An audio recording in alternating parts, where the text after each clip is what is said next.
প্রথম ছাত্র ছিলেন, বর্তমান সরকারি কলেজের ছাত্র ছিলেন, পরবর্তীতে আবার এই স্কুলের টিচার ছিলেন। একটা পর্যায়ে গিয়ে শিক্ষকতা ছেড়ে এই ব্যবসার দিকে চলে গেছেন। বর্তমানে গোপন থাকে অনেককে।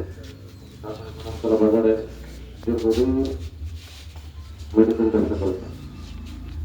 তো তিনি তার জীবন দশার মধ্যে সবসময় একটা পরিচ্ছন্ন দিন দিতে চাই, এবং আমাদেরকেও সবসময় যখনই ফোনটা করতাম অথবা সে করতো, একটা কথাই বলতো, নামাজ পড়তো। প্রথম শব্দই তার একটা, তুমি নামাজ পড়তো। এবং আমার ছেলে মেয়ে যার কাছেই ফোনে কথা বলতে হবে তার সাথে প্রথম প্রশ্নই তার নামাজ, এবং হালাল রুগী, হালাল পথে চলা। বিশেষ করে তার লাস্ট জীবনের চাহিদা ছিল যে মদিনার ইসলাম নিজে ফলো করতো, এটা প্রচার করার জন্য একটা মসজিদ করছে।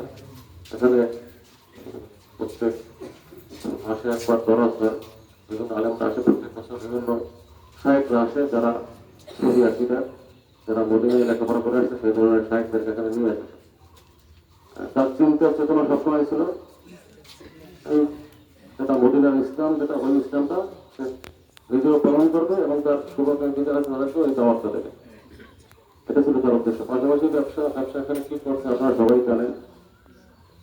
ব্যবসার মধ্যে সে কোনোদিন লাভবান হতে পারে না। সবসময় আমরা তাকে সাপোর্ট দিতাম, তারপরে সে বলতো যে ঠিক আছে, অসুবিধা নেই, মানুষের পক্ষে করতেন। এইভাবেই তার ব্যবসার পলিসিটা ছিল। তার মধ্যেও অনেকে আমানত রাখছে আপার কাছে, বিশেষ করে মোহাম্মদ সাহেবের কথা বলে গেছে যে তার 47,000 টাকা ছিল তার কাছে। সেখান থেকে কারিগরের ফেসিলিটেশন দেয় না, আর সত্যতা সেও বলতে তার থেকে টাকা জমা আছে, এবং এই ধরনের কারো কোনো যদি তার কাছে জমা থাকে অথবা কেউ কোনো টাকা পেয়ে থাকে, আজকে এখনই জানাজার শেষে বলবেন, আমি ওটা এখনই পেশ করার চেষ্টা করবো।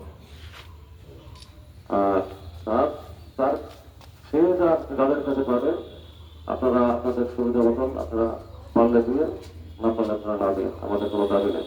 যদি পারেন সমর্থ থাকে দিবেন, আর যে অপারক তার জন্য ক্ষমা, এটাই। এবং এখন আমি নিজেই ইনশাল্লাহ জানাজার সালাত আদায় করবো 4 চক্করের সহিত। এর মধ্যে প্রথম তাকবীরের পরে মতভেদ আছে।